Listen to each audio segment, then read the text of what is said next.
Live is working. Okay. Hello, hi there. I am Drew Badger, the founder of EnglishAnyone.com and the English Fluency Guide, and welcome to another live video. I was gone for a little while because I lost my voice. But it's coming back. It's feeling pretty good today, so I thought I would do a live video. But we'll see if live is working. Let's see if we're live on YouTube as well, because I'm not getting chat like usual. All right, let me type something in the chat, see how we're doing. Oh, I'm not in the chat already. Put something in the chat. Anybody out there? I think we're doing all right, though. Again, chat is not working on my phone. All right, it's working. Good to see people out there. All right, hello everyone. So I wanted to make this video today to talk about understanding English like a native, because understanding is the foundation of fluency. And this is just a very simple idea. If you don't really understand what you're talking about, then you can't speak confidently about it. So usually what happens with learners is they understand quite a bit of English, but they actually don't feel very confident using that language themselves. So it could be vocabulary or grammar or whatever that thing is, but they don't feel very confident using it. And so like their confidence level about individual words and phrases, and it will be different for each word or phrase. You might feel confident, like you really know something, you know it very well, so you feel confident about using it, but other things maybe you do not. So we're going to talk about that in this video. And yeah, it's nice to see everybody back. Hello, everybody. Lots of cats over there in the chat. All right, well, hello again.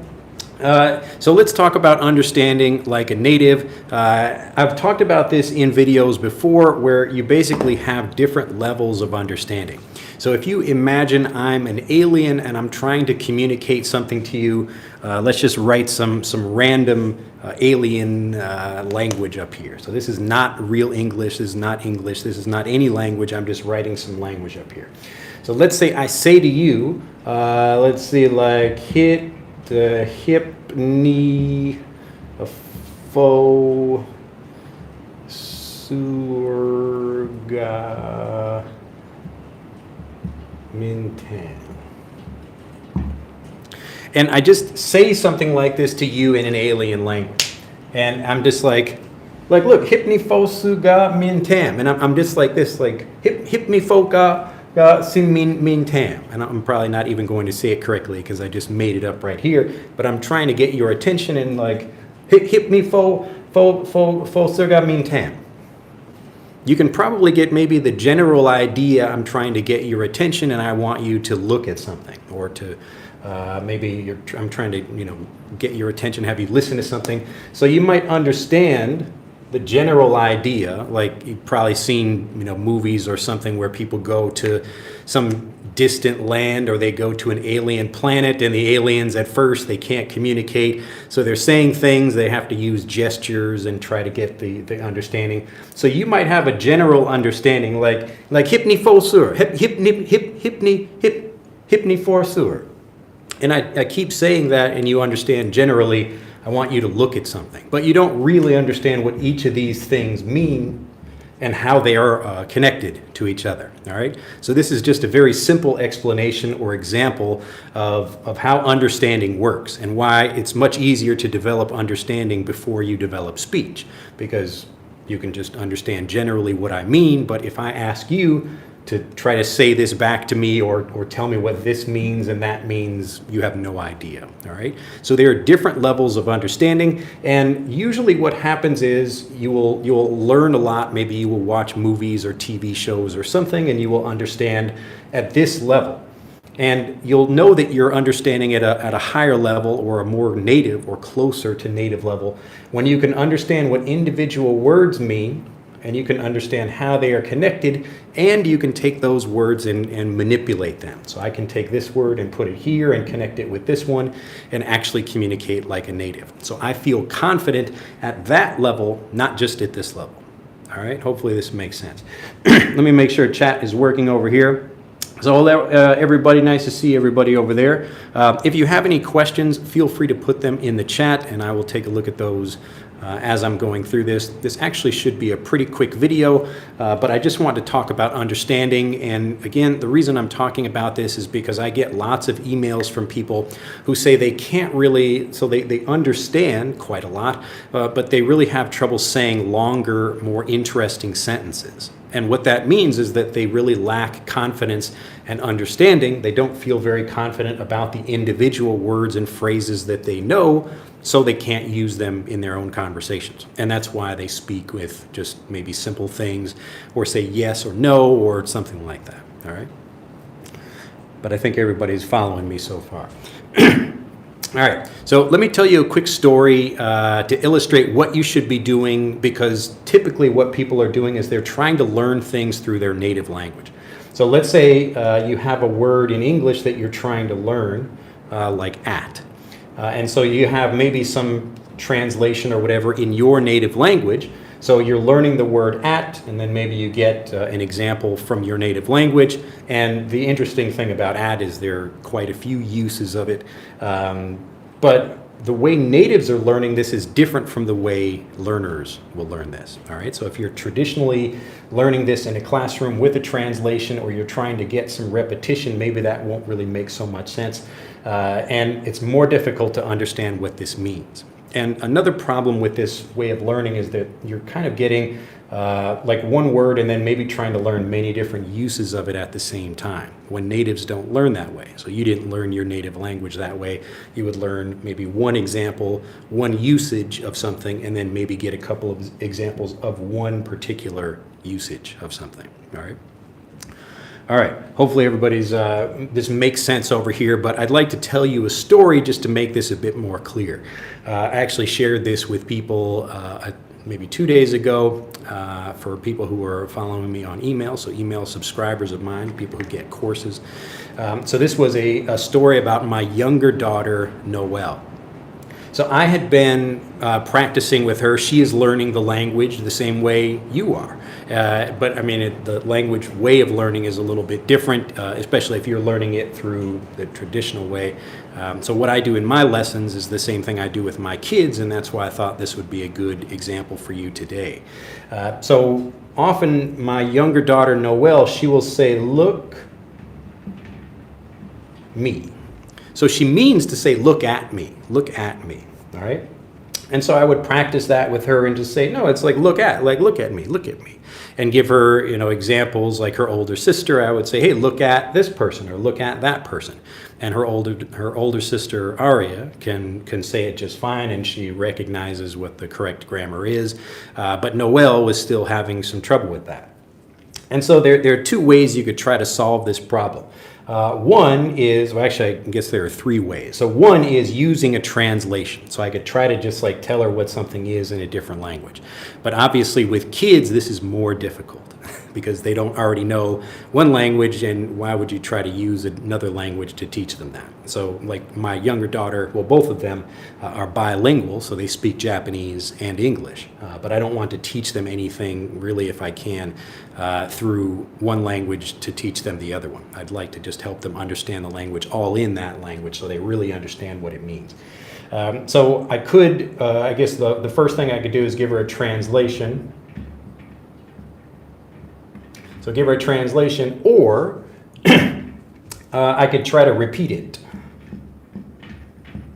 So just repetition, giving her that same thing again and again, and that's what I tried. So at first I tried that just to see if I could help her understand something. And then I said, you know, it's much easier if I can actually just help her understand it like a native by comparing this with something else, all right? So she has look, she should be saying look at me. So I said, okay, we're going to try to compare look at me. Let me erase some of this.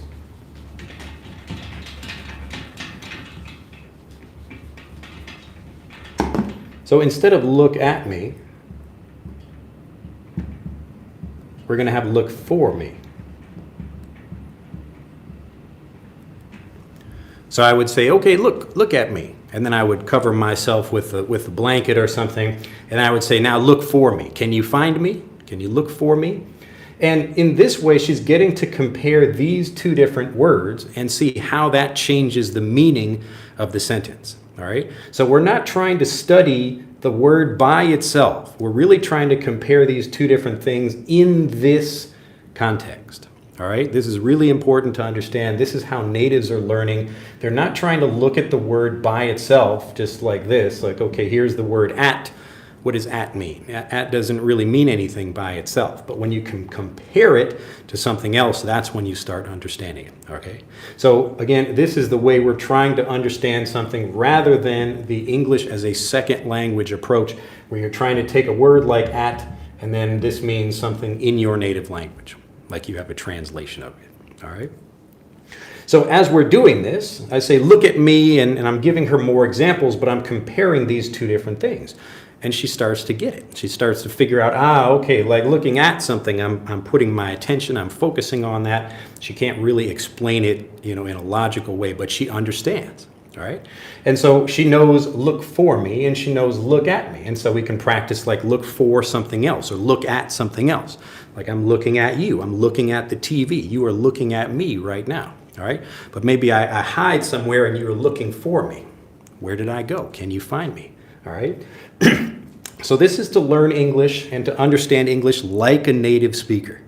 And this is what I do in all of my lessons, and this is what I do in these, but I thought this was a good example of something you can do even by yourself when you're learning. So if there's a particular word or grammar point or something, instead of trying to get a translation of that thing, try to look for something else where you can compare it.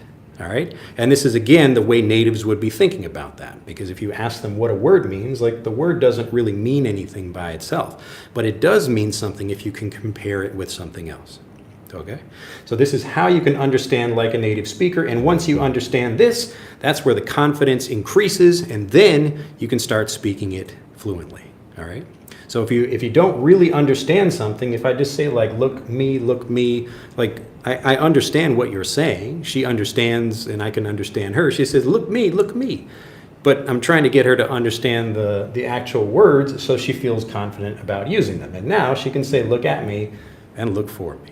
All right. So it wasn't about trying to put a lot of pressure on the word at by itself and just to repeat that over and over again. What we want to do is compare these two different things, make it easier to understand like a native. Okay. So understand this is all in English rather than trying to use a translation where you're learning through a second language. Okay. All right. Let me take a look at chat, see if anybody has any questions over here. We should be doing all right, though. Let's see. That sentence is an alien language. Don't worry about that much yet. Yes, it's just an example of how you should be learning the language. And why is chat? Chat is still not working. Let's see. And let's see. Now, why is chat not working? It really should be working on the phone. It's really weird. Anyway. All right. All right, let's see if we have any else. Let's see. For me, everything got boring before even get better English. I can't recommend good any English channels. Angel for me to read. Let's see. I don't know if that's a beer, if you're talking about like my channel or other channels or what. But let me know if you find this boring. Let me know. All right, Joseph says, from Darjeeling, India, nice to see you there. Let's see. Hey, Drew, I haven't seen you for a while. How's it going, bud? Well, I mentioned at the beginning of this video, I lost my voice for a while. You can hear it's coming back. It's pretty strong, but I still have a little bit of a cough, but I couldn't speak for a while. So that was actually an interesting lesson for myself, as I can't really communicate with people. So I walk around and people say something to me and I'm just like it seems like I don't speak Japanese, but I can't speak English either, or at least I could not while I was struggling with that. But it was interesting, and it also proves that I was still improving my Japanese even while I'm not speaking, because really the goal, again, as I'm explaining in this video, is that understanding is the key to fluency. If you don't feel confident about saying something, it's because you don't really understand it very well. So this is one way to try to do that. Everything you should be doing is trying to understand the language like a native, because that's where you really understand, now I understand how a native thinks and what a native is imagining or thinking when they're using some vocabulary or whatever. Hopefully this example makes a good illustration of that, but Noelle certainly feels more confident about that.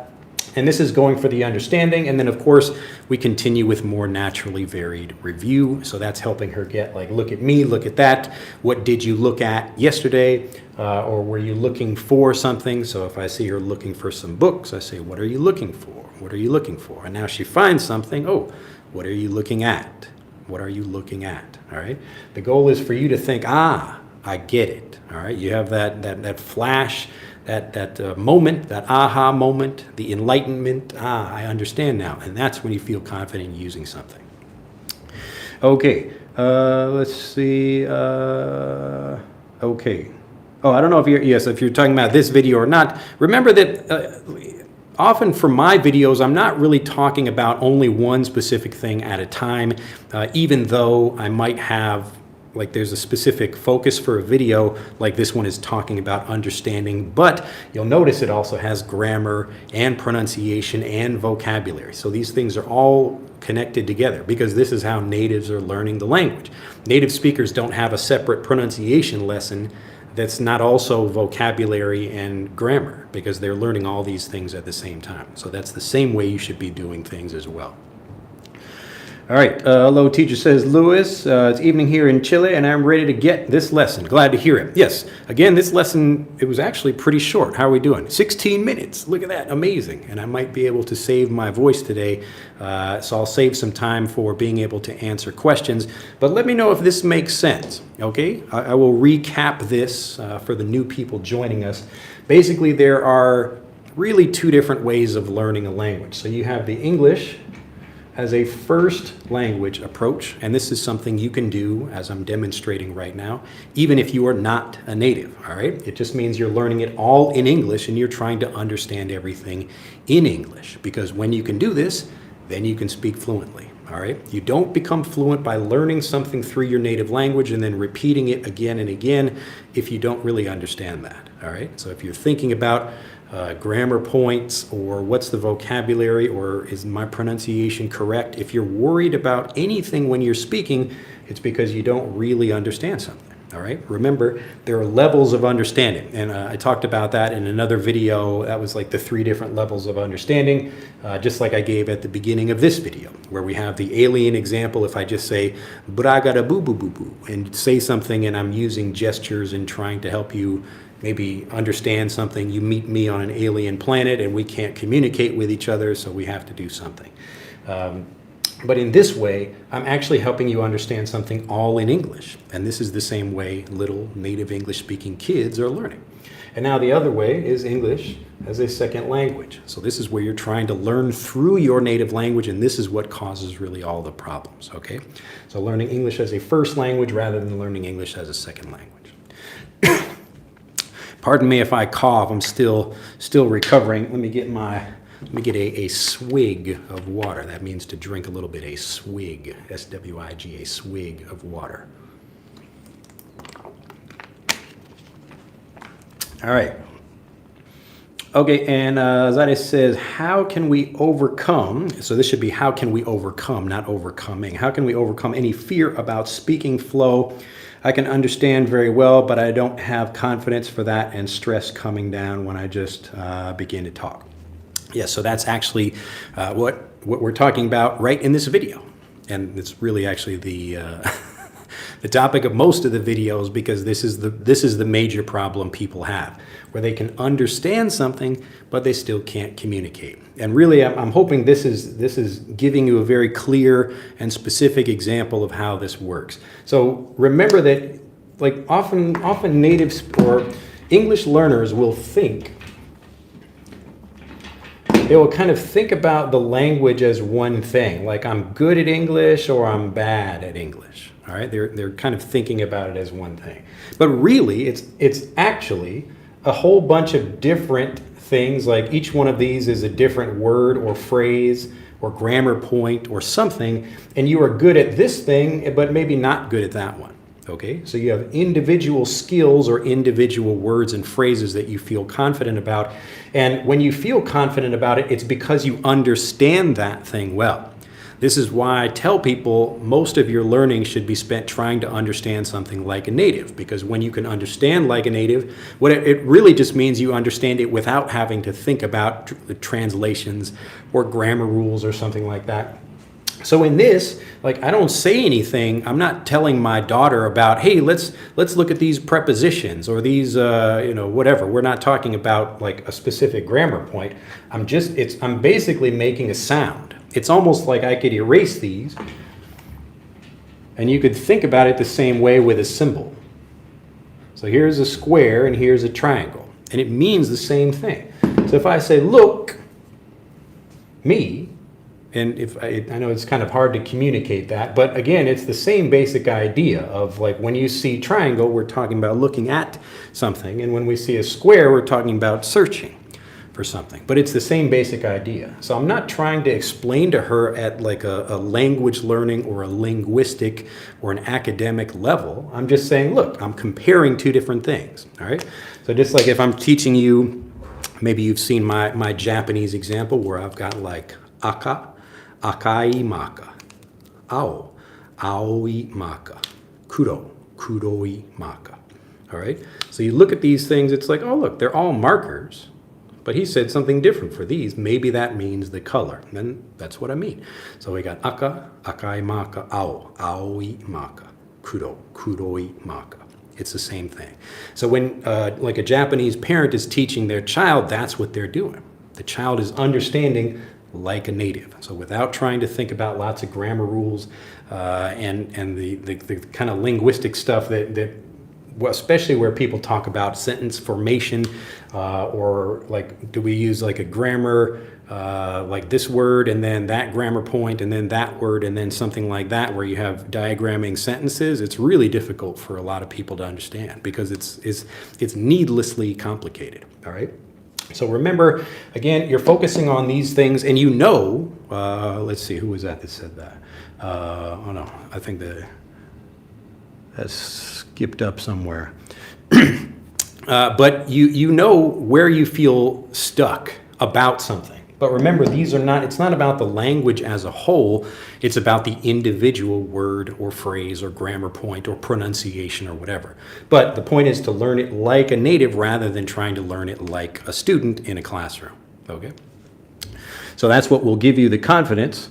And let's see. All right. And I think... Yes, hi sir, I'm Moise from Dubai. Thanks for your aid and assistance. Really understanding is my major problem. Yes. And so again, it's not your fault if you have this problem because you don't have this problem in your native language.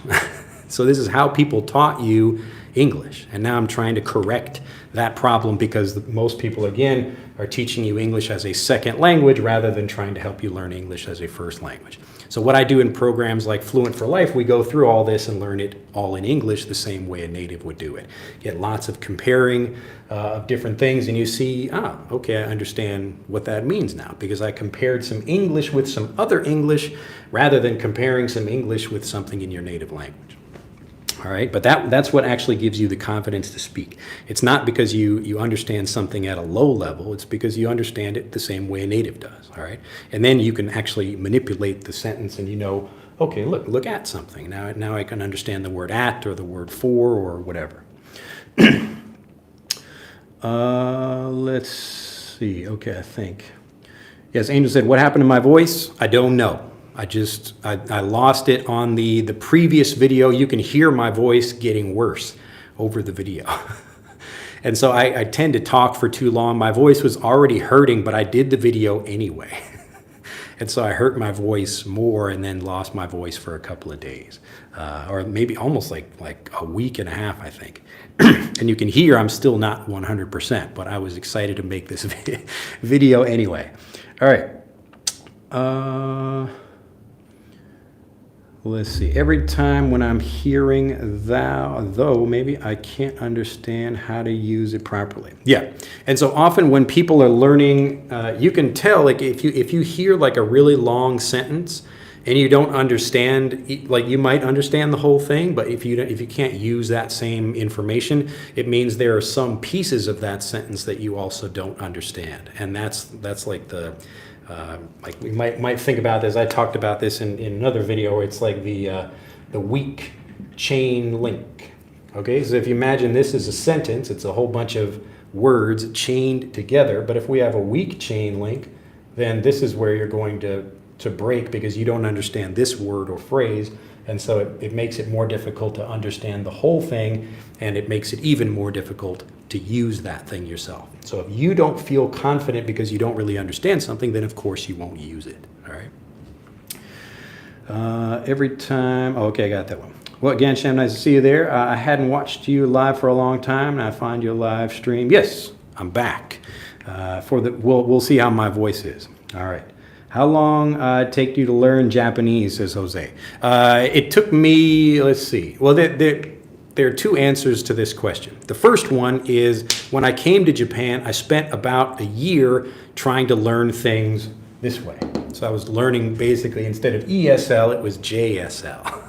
So learning Japanese as a second language. And so learning it as a second language, meaning I'm learning it through English. So I would have a textbook or a teacher or someone was trying to explain things to me, and they would still use English to try to explain the language. So instead of doing this, they're giving me explanations and grammar rules and trying to explain explain the language logically, but I don't really understand. It's not like an intuitive thing I could understand. This becomes way more intuitive. It's like, okay, if I show you these markers, you can understand what that means. So once I stopped doing that, so I discovered, hey, I should be learning English, or learning Japanese in my case.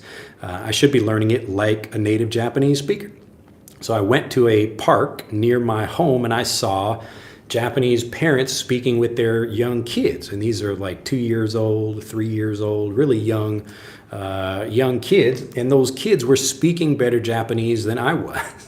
And I felt really, really stupid. And I said, wait a minute, I'm an adult. I should be able to figure this out. And I can sit and study by myself. And I've got motivation and some time to learn. But I still couldn't do it. And so I felt really stupid. And the problem was that it was just me really learning the wrong way. It was making it more difficult for me to communicate. So I said, I'm going to start learning like this. And so once I start learning Japanese as a first language, I'm really developing fluency very quickly. So even in like a few days, I'm starting to understand vocabulary like a native. And because I understand it like a native, I can use it fluently. All right.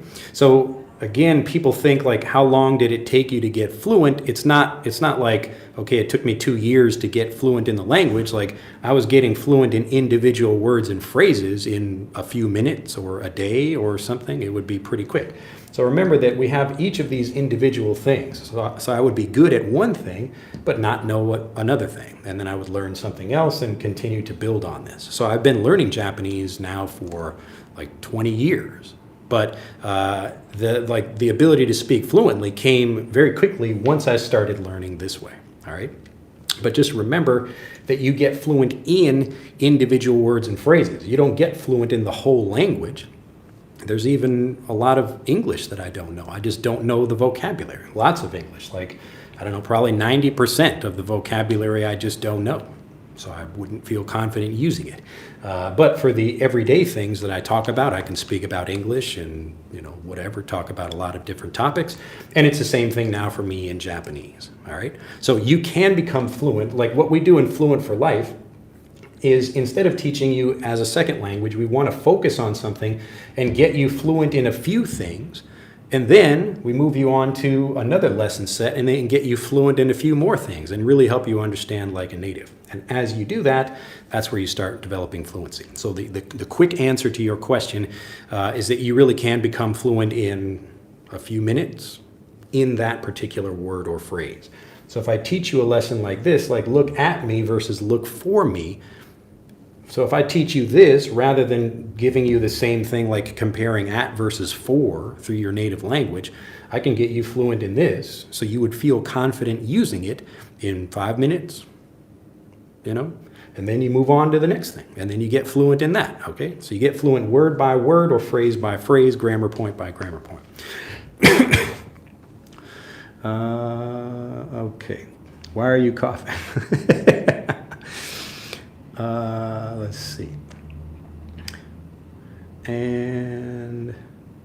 Yes. So again, if anybody is still late to the party over here, I'm coughing a little bit because I lost my voice, and it's still not 100%. You can hear it. It's a little bit weak, but I'm trying. I'm here for you, so I can help you improve your English over here. Well, let's see. We got what was that? Nakabayashi-san from Japan. Nice to see you there. Well done, 100%. Good morning, everyone. Oh, and C. Margarita, I can't help but be surprised how much we have in common about learning a foreign language. Well, everybody really should be learning whatever language. It doesn't matter what the language is. You should be learning it in that language as a first language. It's just most people don't teach that way. All right. All right. Kudo aka aoimaka yohima. Yeah. So again, like I wasn't being very clear, like kudo. So it's going to be more difficult for you to hear that at first if you've never heard Japanese or you're not used to hearing that. And so like to kind of mispronounce it, if I say it in English, it's like a kuro, like K-U-R-O, kuro. But that R sound is not in Japanese.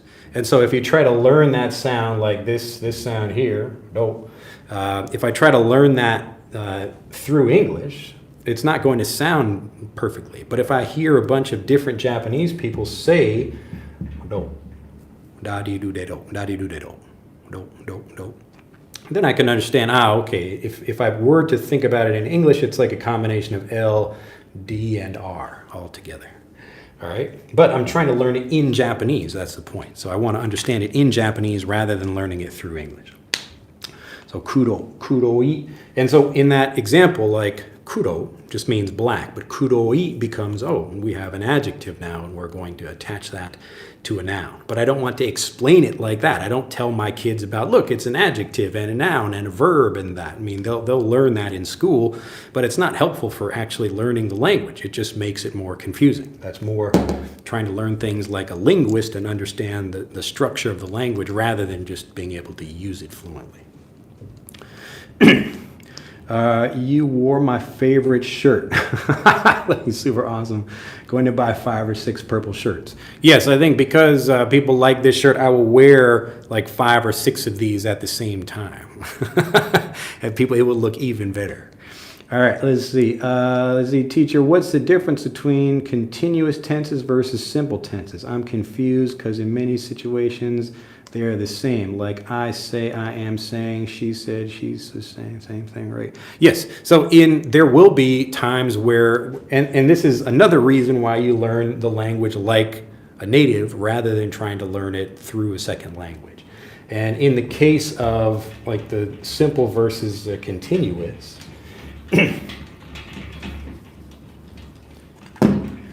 there are times where you can use the same thing or different things and they mean the same thing. So if I say like I say, or I said, or I was saying, we'll use the past just as an example. So I said, or I was saying. In this example, we can mean the same thing. So we're just talking about some time in the past. The kind of general way of thinking about it like a native is like, at this point, I said something, okay? Where if you ask a native to really think about that, they will not think about this consciously. But this is, if you try to force someone, hey, what exactly do you mean by like, I said something? They mean, like, at this point, I said something. Okay, like I was speaking, I was saying something, or I was speaking. So it's talking about a point versus I was saying something, which is like, there's like a range of time.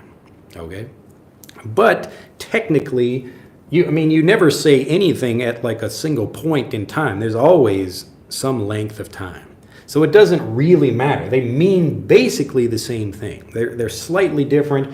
In one is talking like I said something, it's like a point, versus I was saying, and we're talking more like a longer period of time, but it's really the same thing.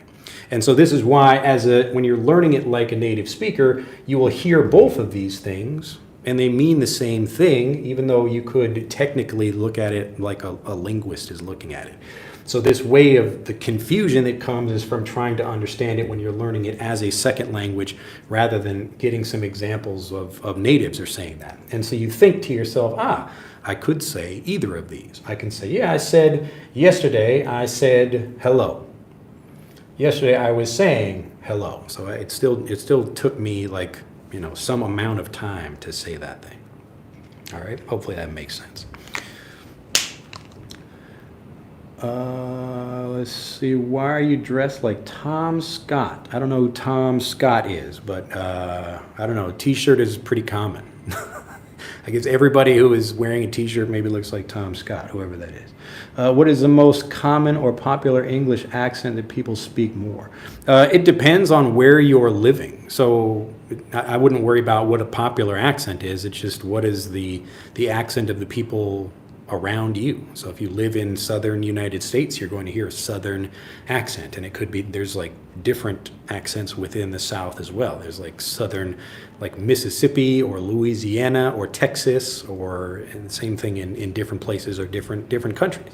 So even in the United Kingdom, you will have lots of different accents over there, like countryside or particular places, and then they also have specific words that they use. So even in the same thing in Japan. So we've got Nagasaki dialect, or like Tokyo or Osaka, same thing. All right, let's see here. All right, please take care of yourself and your voice. Yes, thank you, Susie. Let's see. We do not need two prepositions and translate our native language. It doesn't make sense at all. We will have to use prepositions in this situation. Yes, the point is to understand it like a native. That's it. So when you think, now I got it, that's where you're understanding something like a native rather than trying to understand it logically like that. All right. So akai kuro, yeah. Yeah, you would say midori no. Armando Fernandez, how to understand English conversation when you don't have the lingo on that topic. It happened to me all the time. You cannot be savvy at everything. Yes, that's absolutely correct. So what you can do is if you're just in a situation, like let's say you go to the airport and then you have a conversation with someone else who is also at the airport, just sitting next to you, and they start talking about something, or you're listening to two other people at the airport talk about something that you don't know anything about. There will be plenty of times where you have that situation. And there's not much you can do about that in that situation, other than just if you are speaking with them, then you can ask, hey, like, what does that mean? Or can you tell me more? Or like, explain it simply for me. And so me, like, if I'm talking with someone, I don't know, about some scientific thing that I don't understand, I will just say, hey, tell it to me simply. Explain it to me simply so I can understand. Or imagine I'm a child. I just say, imagine I'm a child. Explain it to me simply like that. Now, what I train people to do in Fluent for Life is to prepare you for different situations because, yes, there will be times where maybe you don't know what people are talking about. You can't quite understand it, but you can prepare for things. And so the preparation comes again, as you're understanding something like this, like you're looking at the difference between look at and look for, and then you will be prepared for that in any conversation that's using look at or look for. All right. So this is why we prepare, and the whole point is to help you understand it like a native so you can be prepared for conversations. I'm not going to teach you the entire language because even natives don't know the entire language, and it's not necessary to know the entire language, but you should know like a lot of common things that are used frequently. And again, like something like look at versus look for, those are very commonly used. And this is why, my daughters will be learning those and hearing them a lot, and so they will be prepared for that. But of course, yes, there will be times where you don't quite understand something, but the preparation you do before that, so that when you are in a conversation, you're ready for that. All right, so this is what we do in Fluent for Life. All right, let's see. Azares says, thanks a lot. It helps a lot about learning language when you said X, like aka the kudo is blue and black, maybe because the only difference between them, so I can use the same rules for other languages. Yes. So what I'm doing, like the way I teach people as a first language is what every parent does to teach their own children their native language. So I'm just giving that to adults.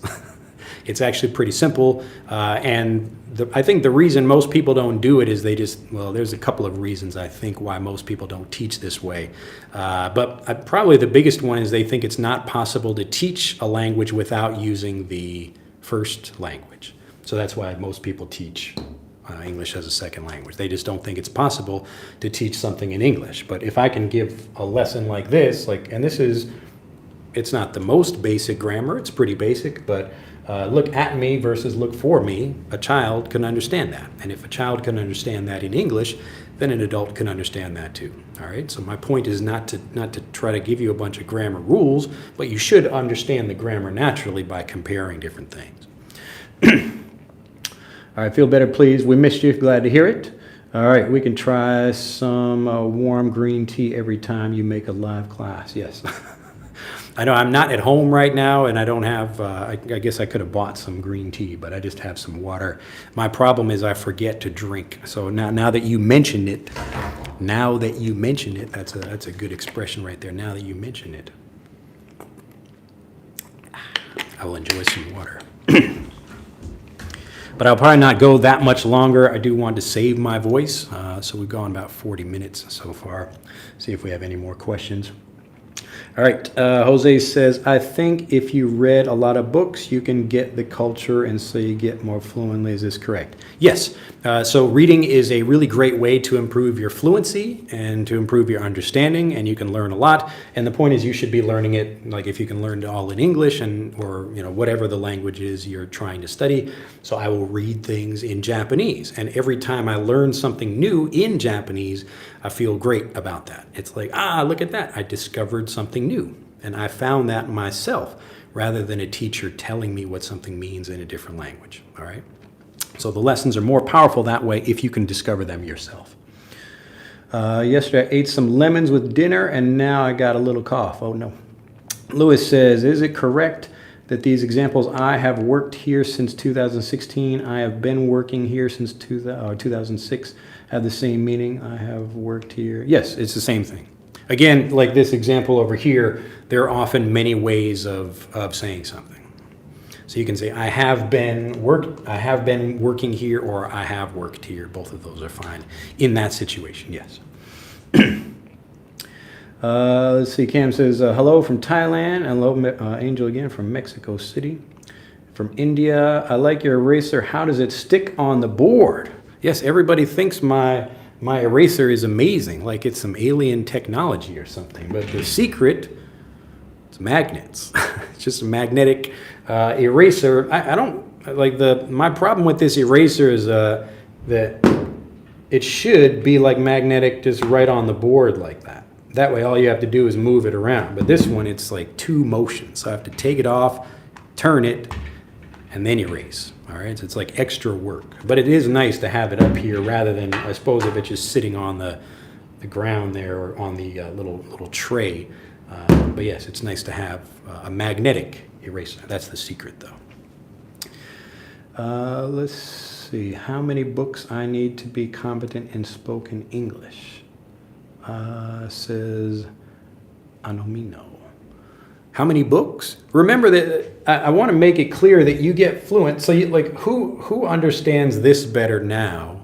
Maybe this is a pretty simple thing, so you all probably understood it pretty well, like look at me versus look for me. But when you compare the two of them, who feels better about that now than they were before the video? Does anybody feel better about that? I know it's a simple example. I wanted to show something that even a child could understand because this is the same thing I'm teaching my children.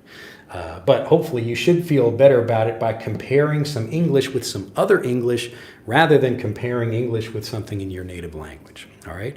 Now, the reason I'm talking about this is because it's when people say like, how many words do you need to know to speak fluently? Or how many books do you need to read to speak fluently?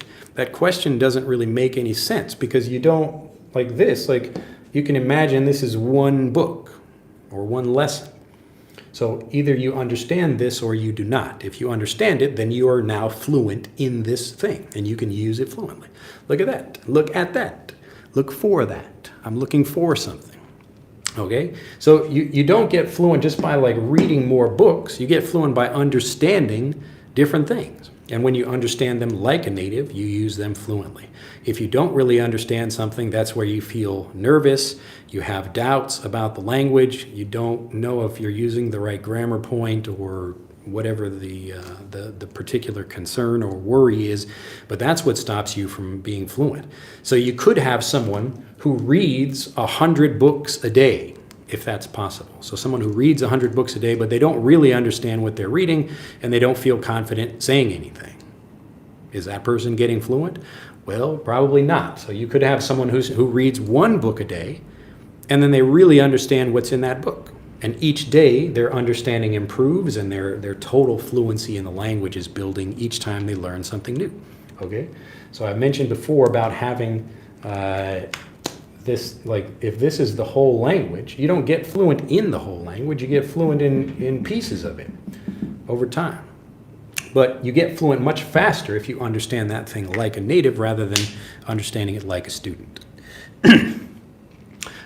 See, Anthony says, I really like your methodology of teaching English. You have a gift. Now, I know people, they're happy when they're learning with me. I'm happy to hear that. But honestly, I'm just doing what any parent does to their kid. It's really that simple. And so because I have kids of my own, I also bring some of those lessons into the learning. But this is, again, what we do in Fluent for Life. So the point is not to go through, like, when people join Fluent for Life, each person has their own path because they're actually learning specific things that are interesting to them. So maybe you don't care about learning about, I don't know, pets or business-specific things, but maybe you care about plants or whatever. And so you learn about art or marketing or whatever the particular thing is you're interested in, and you just focus on that until you can understand it like a native. All right.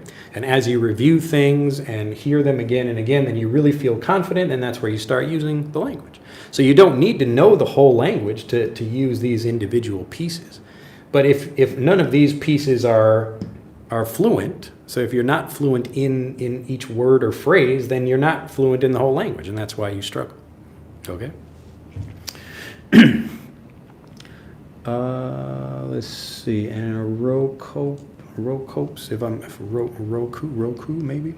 A few years ago, I thought I knew English, and I realized I was a joke and a liar, because even though I have improved a lot, I still struggle, and there is still so much room for improvement. Yeah.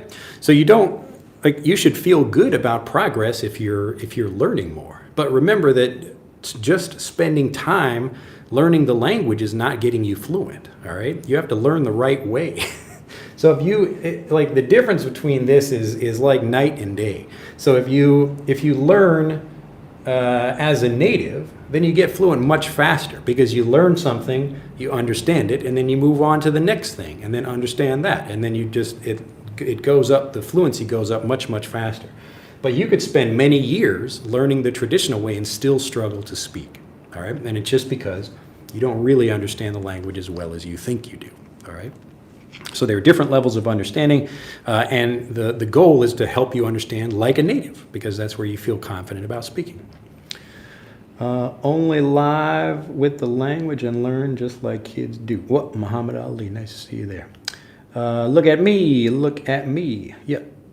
Do you know about comprehensible input method? Yes. So when I explain to people what this is, comprehensible input, this is from Dr. Stephen Krashen, and I'm a big fan of his.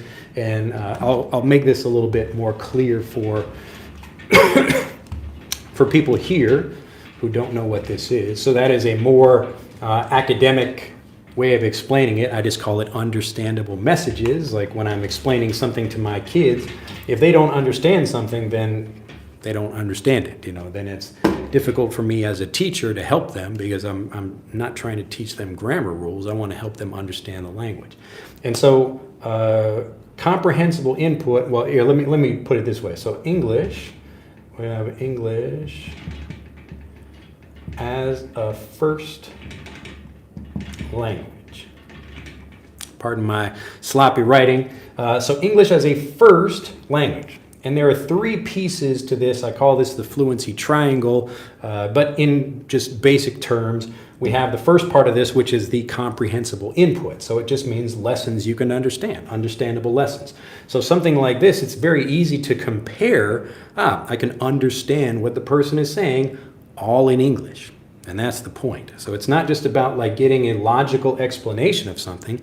There are often times where we might be learning, getting a second language example, and you can understand what that means, but it's not, it's like, yeah, I understand that logically, but I still don't feel confident using it. So that means there's still something you don't understand that makes you not feel comfortable about that.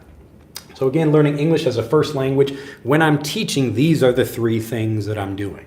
So the first one is that comprehensible input, which I just call understandable messages. Maybe make this a bit more clear.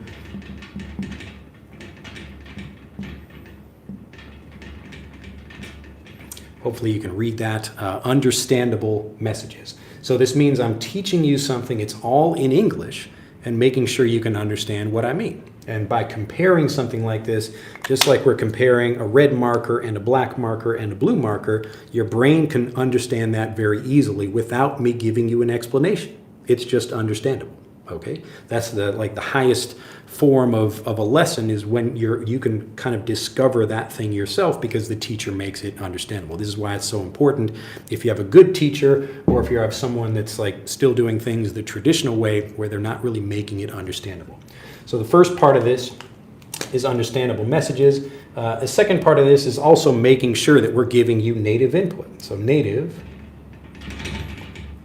or sort of like the real English. Often what happens in an English class is you will learn a lot of textbook English that isn't used in real conversations. And you won't learn a lot of things like slang and idioms and phrasal verbs and other things like that. And so you have to learn the actual language that natives are using, but you have to learn it in an understandable way. Okay? And then the final thing, let's see, who's been following my lessons for a long time can probably tell me what the third thing, the third piece of the system, and again, this is what natives are doing with their own kids. I've just like broken it down as a thing. So, Krashen talks about understandable messages, but I basically filled out like the rest of this system as one thing. But what's the last thing? I'll leave that as a quiz as I check some more comments over here, and I'll finish that in a second. Let's see.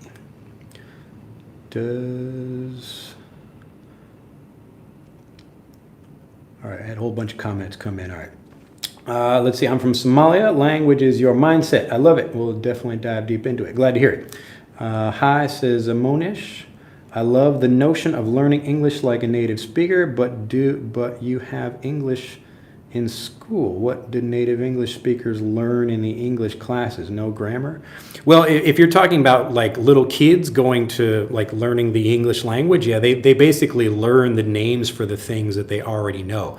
So kids are typically fluent already, and then they learn to write and read after that. So kids learn to read after they've already understood the language. So it's a different kind of lesson. But learning like English in a university is different than learning English as an elementary school kid, where you're learning like, where do we put a comma in a sentence, something like that. So that's a slightly different thing. So Anamina says, that's true. Speaking about some topics, I feel more confident instead of speaking about other stuff. Yeah. And it's because you know that thing well. And it's the same thing in your native language. So if I have to talk about, I don't know, Pokemon, like some kid walks up to me, he's like, hey, let's talk about Pokemon characters. And I don't know anything about Pokemon. I can't talk about that. So I can listen to you. You can explain that to me, but I don't feel comfortable talking about that because I don't know anything about it. I can answer, or I guess I can ask some questions, but I don't know much about it. So even in your native language. The end says, we missed you. Where did you go? I lost my voice. And you can hear me now. It's kind of, I'm losing it again.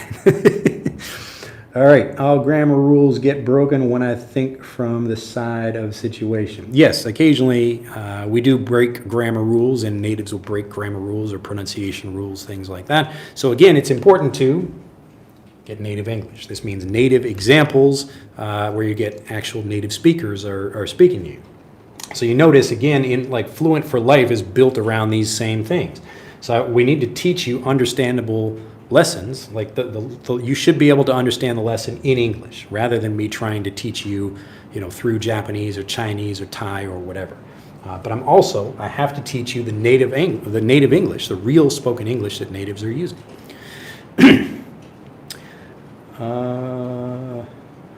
All right, Diego says, does you, or you could say, do you live, or does you, or are you talking about my lives? So I happen always on Sunday. Lately I've been doing them, yes, so it's Monday morning my time in Japan and Thursday morning my time in Japan. I've been doing that recently, but the last 2 weeks I did not because of my voice.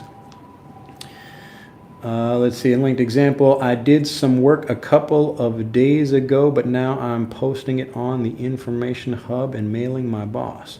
Which time do I have to use? I have posted the.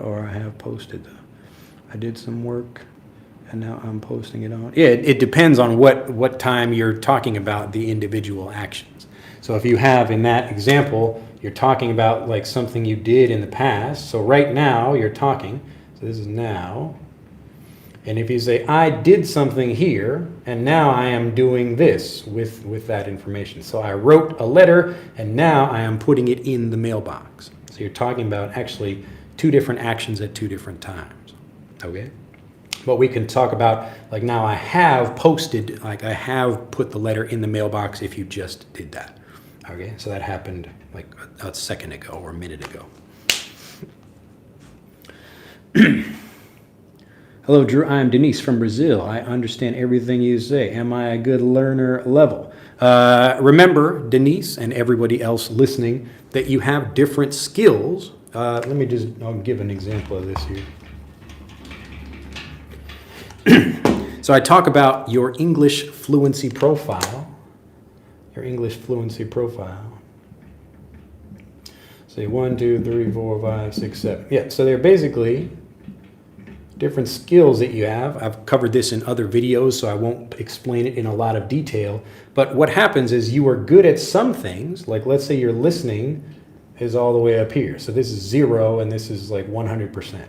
But your vocabulary is maybe down here and your confidence is down here. Your confidence level, whatever the weakest skill you have, that's actually what determines your ability to speak. And this is why you can know a lot of English, but still struggle to speak. Okay, so your level of confidence lets you communicate, all right? And then the goal is to improve your confidence, which improves your overall fluency. So it doesn't matter if you can understand, that's great. The English I'm using in these videos is often pretty easy. I'm not using a lot of slang or idioms or movie quotes or other things like that I would use in a regular conversation. Those are the things that it takes a little bit of time to teach you and make sure you understand what's happening. But that's what we do in Fluent for Life. So most of these videos, it's fairly easy English to help you understand things, like a lot of the principles I teach, like learning English as a first language rather than learning it through your second language. All right, Felix says, when I started English, it was so fast learning, probably because I was loving it, but after some months on everything started to feel different. I stopped studying like I was doing before. Okay, and Diego says, hello, Drew, my name is Diego, or my name's Diego. Maybe it was the way how I was doing it. Yeah, Felix, I don't quite understand your question. If you were saying it was easier or you were making more progress before, but you're making less progress now, let me know.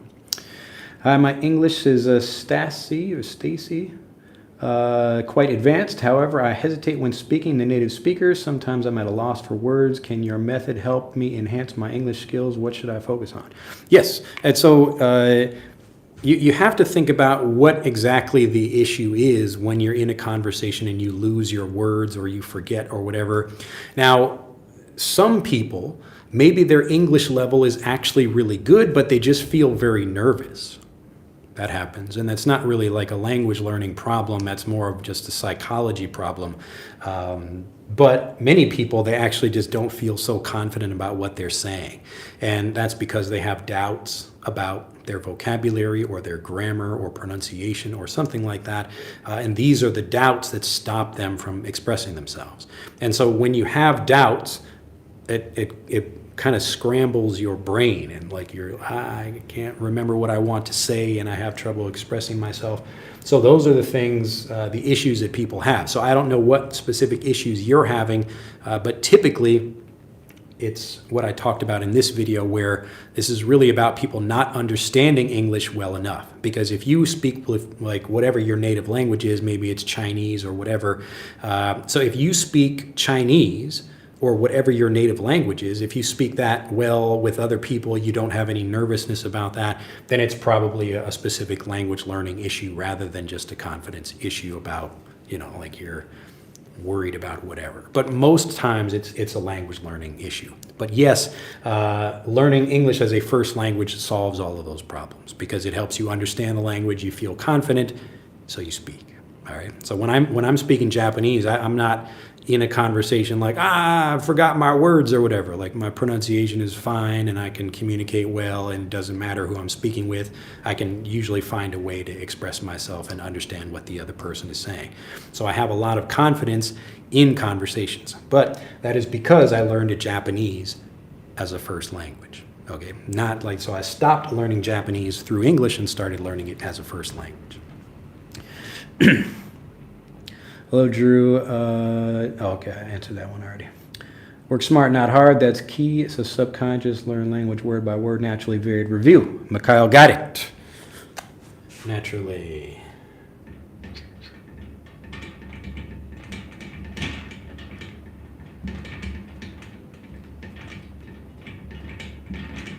All right. So naturally varied review is the third. Make sure that fits over there. Yes. So this is the third piece of the fluency triangle. And you notice that you need all three of these things in order to communicate, to become a fluent speaker. So if I never teach you native English, then it doesn't matter if I make my language understandable. Right now I'm making my language understandable, but I'm not teaching you like the real English that you'd find in an English conversation. Yes, a lot of this English is used, but I'm not teaching you slang and other things like that are also used, all right? So I'm missing part of that vocabulary. But naturally varied review is essential because this is the practice you get that builds your memory and your confidence.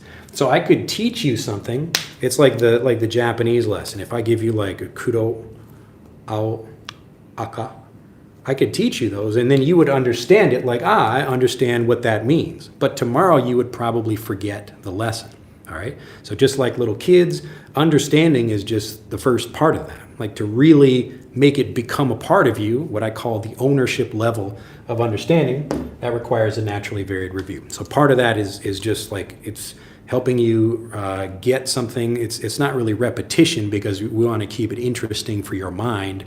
So that's why we give you varied review. So today it's like look at me, but tomorrow it's look at this.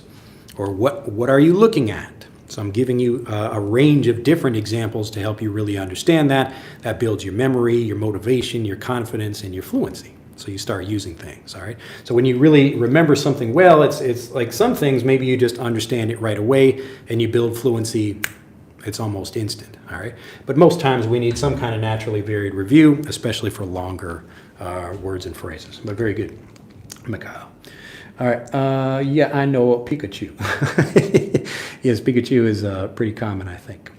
Learn English is 90% subconscious. Well, it's, I don't know if it's like, I wouldn't say it's subconscious. It's just more like, it's logical to understand if the teacher makes it understandable in English. So it's possible to do that, and that's the fastest way to learn, because this way you're going to have doubts, and anything that gives you doubts is causing you to take longer to get fluent in the language. But it's not really a subconscious thing. It's just more of like, oh, like I understand that, and I could even explain how that works. It's like, look at. I'm looking at something, but now I'm looking for something. Like I don't know where it is. I'm looking for something. Now I found it. Now I'm looking at that thing. Okay? So even a child can understand this. And then with the naturally varied review, this is where we continue to give more examples, and then you feel very confident about that. So it's very simple, but this is why you need all three of these things. And I think when Krashen is talking about this, I've never spoken with Krashen, but I would imagine he would probably think about these things as like, yes, that's kind of part of what he means by comprehensible input. So it's a continuous thing. So when he talks about like if he could continue to teach you every day and give you more understandable messages every day, which is what I do in Fluent for Life, that's how you get fluent. So he's a linguist, and he's more teaching teachers about how to teach. But I'm actually producing lessons for people who want to learn. I miss your stream. I'm late. Well, you can watch it again, Drea. All right. Let's see, Melhore. It's the first time I've ever seen you live. The one thing is certain, to learn the language as natives do. They don't kill themselves with grammar. Yes. So it's important to understand that people are learning grammar. It's just look at the difference in this. So this is learning grammar. It's a grammar lesson. But it's not teaching you grammar rules. So the point is to help you understand the grammar, to know the grammar without giving you a bunch of that. It's like when you're watching a movie and like if you see a character that's angry, you know the character is angry. Like I'm like you can see the person and you can tell they're angry. You understand their emotion. Or you could have a character say like, I'm feeling very angry right now. They're like explaining it to you, but you don't feel the anger. It's the same kind of thing. So the point is to help you understand it, to make it clear, rather than give you an explanation about it. You should feel it. You should understand that. You should get that, that's what understanding means, okay? Let's see. Anamoni says, I don't feel lost when you're talking. You should try to expand your vocabulary. Yes, so I have a wide range of people who watch these YouTube videos. So some people have a higher level of understanding, and I will use some things, like higher level things. But typically I save that for Fluent for Life because I can actually take people through the steps to help them understand that vocabulary. But you will hear me sometimes. And you can, even if you go on on our YouTube channel, look for the conversations I've had. So some Fluent for Life videos are available and you can watch those, especially the conversations. Louis says, everything is clear, teacher. It's always a pleasure to pay attention to what you explain to us. I'm learning more phrasal verbs, and let me tell you, it takes time, and I guess I've been doing well. Glad to hear it. Yeah. So phrasal verbs also, like, it's another thing that you learn. So part of Fluent for Life has the visual guide to phrasal verbs, and I show you the same kind of thing, where it's kind of look at me versus look for me, but we're comparing different phrasal verbs, and you can see them visually. So like take off the cap. So I can take off the cap, I can take off a shirt. Same thing. And so when you understand that visually, you see it like a native, then you can learn more difficult uses of those same phrasal verbs. You're easier to understand than 99% of native speakers. Yes. So the point for me in these videos on YouTube is to be understandable. And in Fluent for Life, we have to go from my level of speaking to the native level. That's why we give you lots of native speakers to listen to. So you could listen to over 100, I think, different native English speakers. So different accents, different pronunciation, different countries, and yeah, so everybody is even using different vocabulary when they're speaking. So you have to get exposure to those different things, and that's another example of naturally varied review. So if you only listen to one teacher, you're not going to be prepared for all the English that you hear in real life. So you have to have a program, or you have to have lessons that give you exposure to lots of different people, okay? Andre says, thank you so much, glad to hear it. Armando says, can someone be a good speaker without being a good listener? I think in kind of a logical way, like you could speak very well, but not listen to what other people are saying.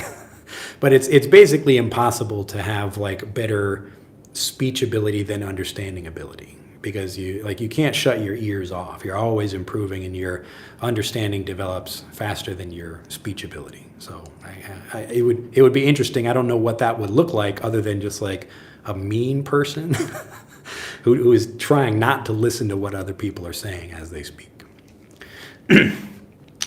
Don't lose your voice, yes. Anomonio says again, sometimes I feel blank, but even in my native language is the same, so I don't think that would be a language learning problem. Yes, again, that's a good way to compare. Do you have a problem in your native language, and do you have that same problem in English? So if you have the problem in both languages, then yes, it might not be a specific language learning issue.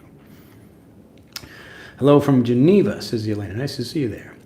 Confidence is key. That will make you speak the language automatically and build fluency. Yes. And so when we talk about confidence, like it's a real thing that develops through your understanding. And so that's why you can become a more confident speaker without speaking. You don't need a speaking partner to understand the language better. So you can become a much more fluent speaker by yourself. The goal is not to just repeat things or try to find people to practice with. The practice comes from the understanding. And that really is from these things here. All right, so you notice like speaking practice is not one of the things in the fluency triangle. It's just making sure you learn real English, making sure you understand that, and making sure you review that again and again in different ways so you understand it and then you remember it and use it fluently. Hi, Drew, says Richard. Nice to see you there. Nonverbal communication. All right, it looks like we got to the end of the chat and it's 70 minutes. Fantastic. So I can rest my voice. But yes, thank you again for joining me. Pardon me if my voice is a little bit tired, but it is a pleasure. I wanted to come and make this video today just because I got this passionate letter from a student who was sad that they could only say basic things. They couldn't say anything more complex or interesting. And really the problem is they're just not really understanding things as well as they'd like. So if you have trouble with that, if you know a lot of English but you can't speak as well as you'd like, this is what we solve in Fluent for Life. Frederick will help with this as well, so you actually do the same kind of comparing that we do with words. We compare with different sounds in Frederick, so you really can understand the way native pronunciation works the same way natives do. So if you want to learn that, you can click on the links in the description below this video for both Frederick and Fluent for Life. All right, well, I think that's it. Glad to see everybody. Angel with more cats over there. Nice to see those. George over there, nice to see you there. But thank you all for joining me today. It's been a pleasure speaking with you, and I look forward to seeing you in the next video. Click on the links into the description below this video if you'd like to learn more. Be sure to like this video as well. I don't often ask people to like videos, but click the like button and share the video with others who would also like to learn English as a first language so they can speak it as a first language. Have a fantastic day, and I'll see you in the next video.